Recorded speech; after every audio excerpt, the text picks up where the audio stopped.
Wait, what did you study again? History. History, so very different. It comes in handy every single day. Just we better spit out facts, random facts to people. Yeah. Start of each session. Like, oh, did you know this? Yeah. I wish. I don't remember anything really. Yeah. And so then out of uni, what happens then? So I left uni, I think it was like 2016, something like that. Joined a company called Forrester Research, like a big American like a tech consulting market research firm. I didn't really have any interest in technology, to be honest. Just wanted a job. Yeah. For like at that age, it was really good pay, good kind of hours, that kind of thing. So it was a good setup. I feel like now, if I was to be given that job, I'd really like take the bit between my teeth, and take the opportunity. But at the time, I was just wanted something to do. So I did that for probably about 4 or 5 years before I started coaching and that kind of thing. Yeah. But it was basically just a break between training. I used to go to CrossFit before work, go to work and just like sit down, relax, go to CrossFit, after work again, go home, rinse and repeat. So it was good training lifestyle. Yeah. And then when did coaching become full-time then?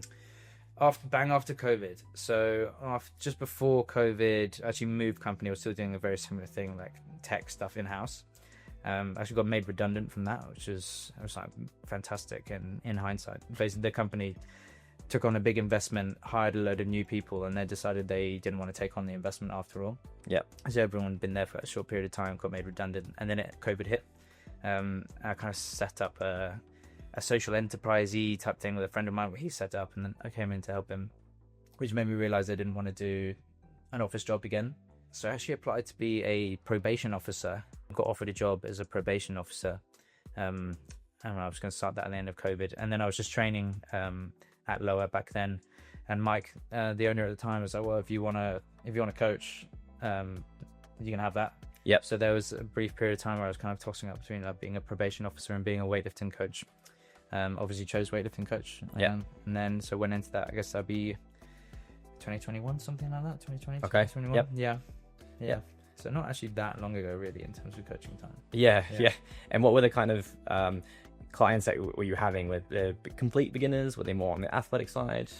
Mostly beginners. I had quite a nice start to, especially the one-to-one side, where I had a friend of mine who was really into weightlifting and just got a few of his friends to start weightlifting, and just gave them to me as PT clients, basically. So I was like, this PT thing's so fucking easy.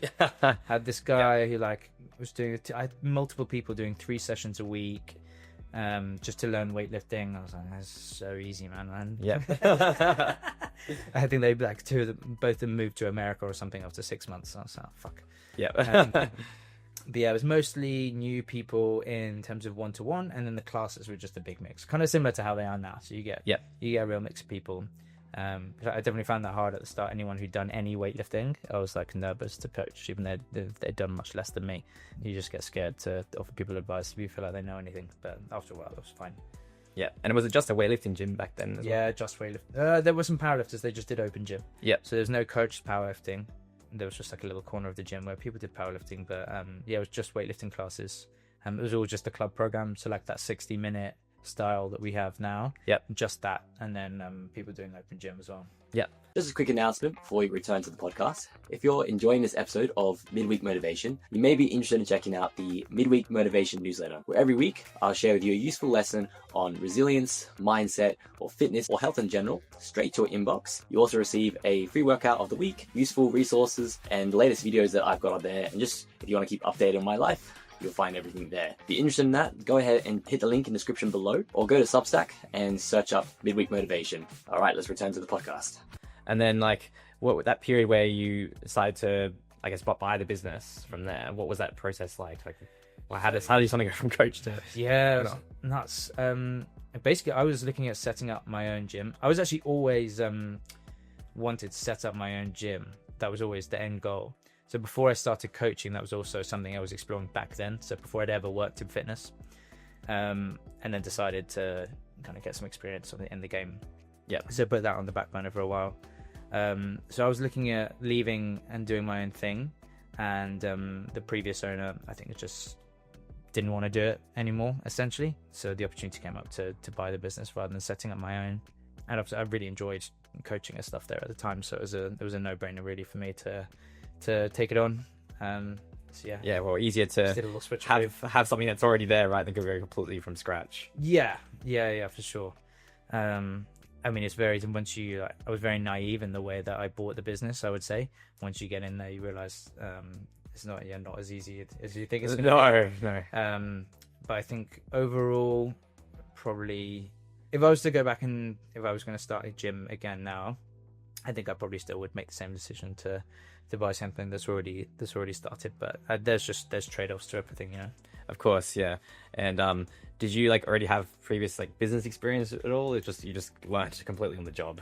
A bit. So obviously I had the consulting experience I had before was very much like big corporates, which obviously felt very strange at the time. I was like a young guy working on these big projects, but I'm sure that's all same for all consultants. So I had some like very high level experience from that. And then this brief stint I had during COVID. So this social enterprise business I was involved in was basically like a grocery delivery business. Started off just getting food to people who couldn't get out to the shops during COVID. Yeah. And then it did start to progress into something more like a commercial business. So we actually we're in an accelerator for kind of early stage companies, that kind of thing. At the time I decided to leave. It just wasn't super interesting as a business concept, basically just getting like apples to people. Yeah. So there was that as well. I think that taught me a lot of things that like I wouldn't do in terms of business, but most of the things I do now were very much learning on the job, or like reading books. But yeah, I didn't come in with a plan because it was all very fast, the kind of transition from coaching there to owning there. So I would say definitely mostly learning by doing. Yeah. And then when you bought the business, then was the vision that you had for it, is it still similar to what it is now, or you completely like changed? No, I would say this is getting close to what I wanted now. So I knew I wanted to move it. The arch that we're in now, I looked around when I was looking at starting my own thing completely. So I literally looked at that location. I was like, I knew that I wanted to expand to doing like functional fitness as well, general strength stuff as well, especially just in terms of my kind of origin story with weightlifting. Like that's how I got into weightlifting. I think it's a really cool way for people to get into it and kind of go from weightlifting into functional fitness, CrossFit, and the other way around. So that was always something I wanted to do. And the business is always going to be somewhat a reflection of like my own passions. So yeah, I still love training that way. I wanted that to be something we offered as well. And then just having like the kind of more premium weightlifting aspect to it as well. So having it all like decked out with the wood stuff and the Eleiko kit, that was a big goal as well. Just getting close to what I would like.